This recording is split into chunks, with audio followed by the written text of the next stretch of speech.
Prezados colegas do PJU-MPU, como eu já havia anunciado antes, eu me desligo da FENAJUF agora neste dia 2 de maio. Eu estou aqui para deixar um relato das minhas atividades. O relatório mais completo, escrito, vai ser disponibilizado no link no final do vídeo. Bom, certa feita eu li que a vida é nossa grande mestra. Tudo o que nos acontece está de algum modo nos favorecendo. Seja para nos melhorarmos, seja para nos despertarmos da nossa zona de conforto, ou mesmo para adquirirmos uma habilidade ou mudarmos algum aspecto. O propósito é sempre o aprimoramento. Eu li também que muitas vezes a vida não convida, mas intima as atualizações necessárias para o nosso próprio progresso. A gente deve sempre aceitar os desafios de progresso, não só por uma questão pessoal, de evolução pessoal, mas porque o nosso progresso é também a nossa melhor forma de contribuir onde quer que estejamos. Afinal, se nos melhorarmos, nós melhoramos tudo ao nosso redor. Eu ainda me lembro do ano de 2015, que foi emblemático para todos nós, um momento que me tirou da minha zona de conforto e me trouxe para um novo ciclo de vida. Além da oportunidade de conhecer colegas de outros tribunais e que hoje se tornaram meus grandes amigos, colegas inclusive de outros estados, eu cresci em consciência e assim acabei me propondo a estar na Sejus como vice-presidente, no Sindijus como delegada sindical e na FENAJUF como coordenadora. Fui eleita no 9º Congresso, tomei posse no dia 1º de maio de 2016. A chapa pela qual eu fui eleita, que é a FENAJUF Sem Corrente, se propôs a missão de apresentar mudanças efetivas na FENAJUF, com planejamento, transparência, aproximação com os sindicatos e servidores, a fim de fortalecer a categoria. Adotou como princípio basilar a autonomia e a independência da organização sindical, procurando tornar a federação livre da ingerência de partidos políticos, governos e administrações. E assim eu mantive a minha atuação nesses 2 anos de gestão. Com a chegada do período das eleições gerais, a vida me convidou para outro desafio de progresso. E como eu não sou de fugir de desafios, eu resolvi encarar. Me filiei e hoje eu sou pré-candidata a deputada federal. E para não violar o compromisso assumido de evitar a ingerência de partidos nas entidades sindicais, no formato proposto pela nossa chapa, eu renuncio ao cargo de coordenadora, entregando a continuidade da missão ao nosso suplente, Glaucio Luiz, por ocasião do revezamento de titularidade ocorrido agora no dia 1º de maio de 2018.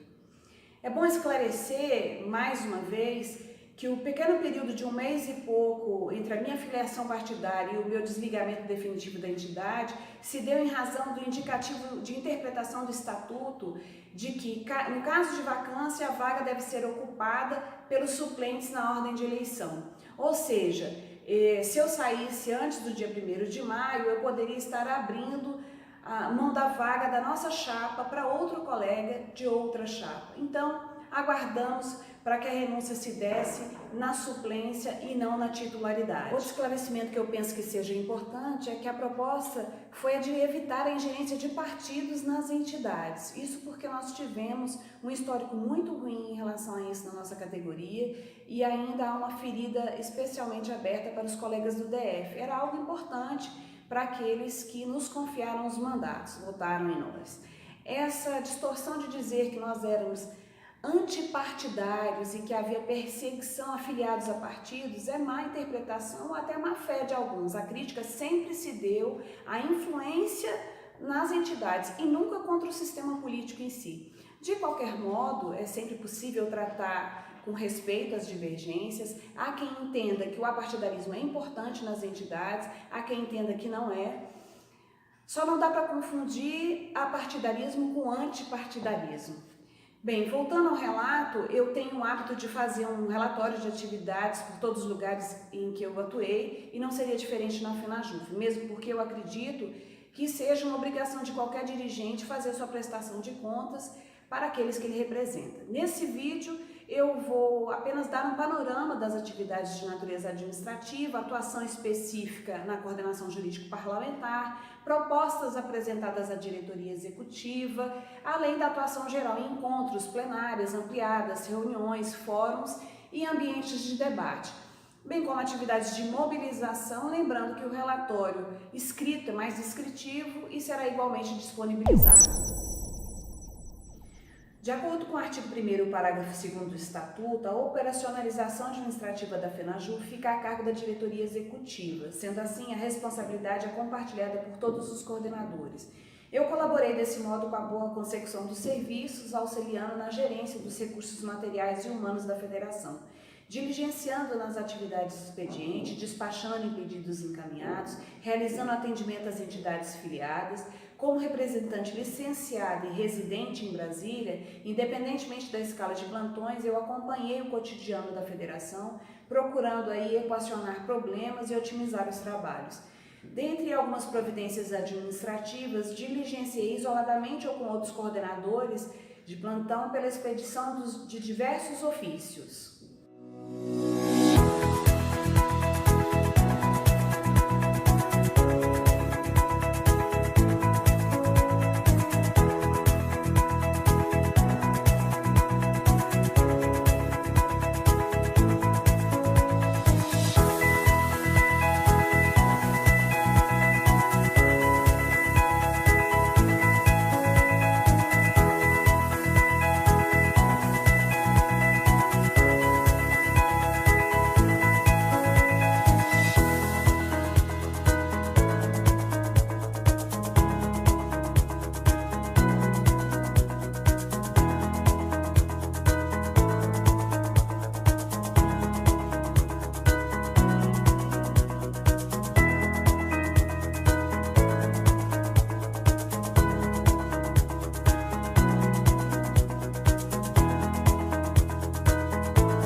Eu integrei a coordenação jurídico-parlamentar juntamente com os coordenadores Erlon Sampaio e Rodrigo Carvalho.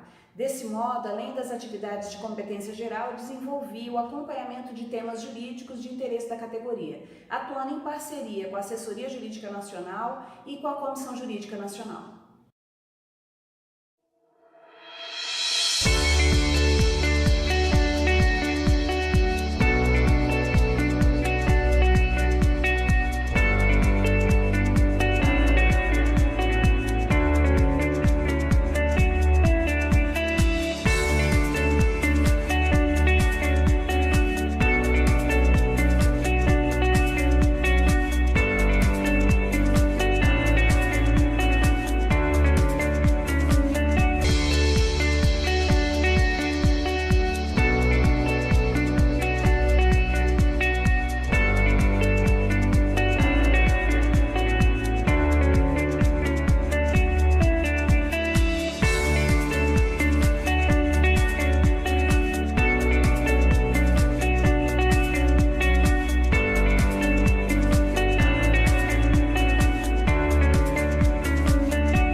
Como integrante da coordenação jurídico-parlamentar, eu realizei o acompanhamento dos projetos de lei de interesse da categoria, tendo aí intensa atuação nas casas do Congresso Nacional, em parceria muitas vezes com outros coordenadores e também com a assessoria do DIAP, que é o Departamento Intersindical de Assessoria Parlamentar.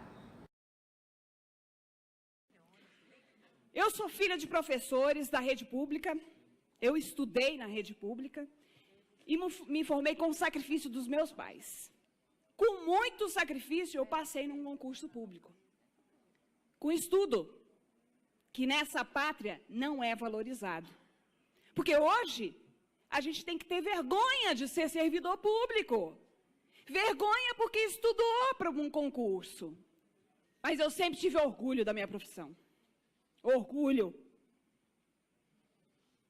E sempre trabalhei muito. E sempre tive ao meu lado quem trabalhou muito. O servidor público relapso, aquele que não tem o dom de servir, que desprestigia aquele que ele serve, é exceção. E eu repudio esse tipo de comportamento no serviço público, de quem não sabe servir. Mas eu repudio porque eu tenho certeza que é a minoria no serviço público.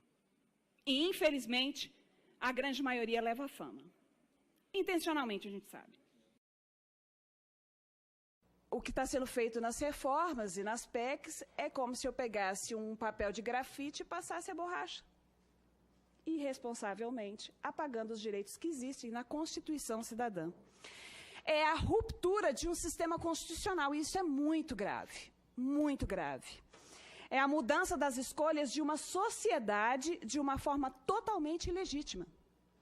É mudar as escolhas de uma sociedade por meio de PECs que são tratadas dentro de gabinetes fechados, com ideias mirabolantes de pessoas que não têm o menor compromisso com o povo.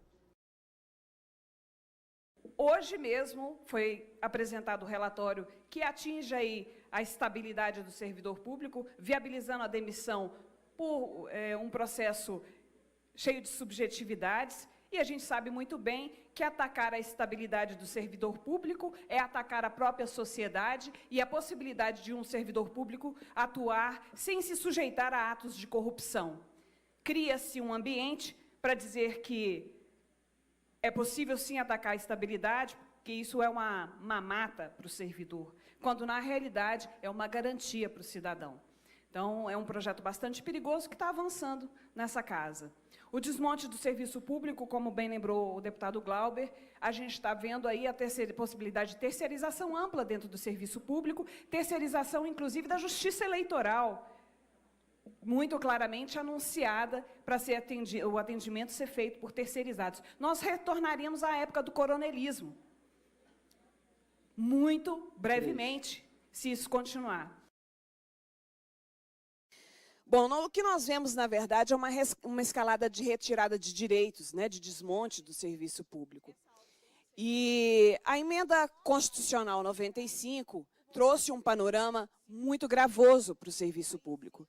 Talvez a população não compreenda ainda o espectro dessa emenda constitucional. Se ela não for revogada, nós teremos o fim do serviço público.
de igualdade de condições antes de igualar a Previdência. Porque para compor ministério, para estar no poder, mulher não serve. Mas para carregar o fardo da Previdência, ela serve. É para isso que querem as mulheres, para carregar no lombo a sociedade. Então, meu apelo é às mulheres: juntem-se e participem de toda e qualquer mobilização. A afronta maior tem sido em relação a nós. A igualdade de idade é inconcebível diante do que se tem em termos de mercado de trabalho para a mulher hoje. Esse vídeo, obviamente, não pretendeu elencar a totalidade das atividades desenvolvidas. Como disse no início, é apenas um breve panorama do meu mandato. O que eu procurei deixar claro é que realmente me empenhei o máximo que pude nas minhas tarefas, fazendo sempre o que eu entendi mais adequado, sem violar minha consciência e valores, obedecendo às decisões da categoria, me subordinando a elas como deve ser, mas também mantendo a liberdade de avaliação na tomada de decisões estratégicas, cumprindo o meu compromisso de bem representar os servidores. Eu não me candidatei à perfeição, certamente não pude agradar a todos, isso seria impossível. Eu reconheço que posso ter cometido algumas falhas, mas sempre no desejo de fazer o melhor no meu papel. Acho que ofereci também muitos acertos. Eu registro que continuo acreditando que o sindicalismo é um importante instrumento de defesa coletiva de direitos. Acho que ele merece uma mudança de cultura em alguns aspectos, especialmente aperfeiçoar os mecanismos de decisão. A gente ainda lida com muita morosidade e burocracia, a gente ainda tem uma crise de representação. Precisamos democratizar mais os instrumentos de participação, os sindicalizados devem ter um acesso mais direto às decisões, a tecnologia está aí para isso. Precisamos levar o sindicalismo para o século XXI. Esse é um caminho para o qual trilham todos os ambientes políticos, uma representação mais direta e legítima. Ao final, cabe a gratidão pela oportunidade de exercer tão nobre ofício e pelo intenso aprendizado. É necessário registrar o meu agradecimento aos colegas coordenadores pela troca de experiências de crescimento, aos funcionários pela parceria no cotidiano dos trabalhos, aos diretores dos sindicatos filiados pela generosidade e à categoria pela chance de representá-lo.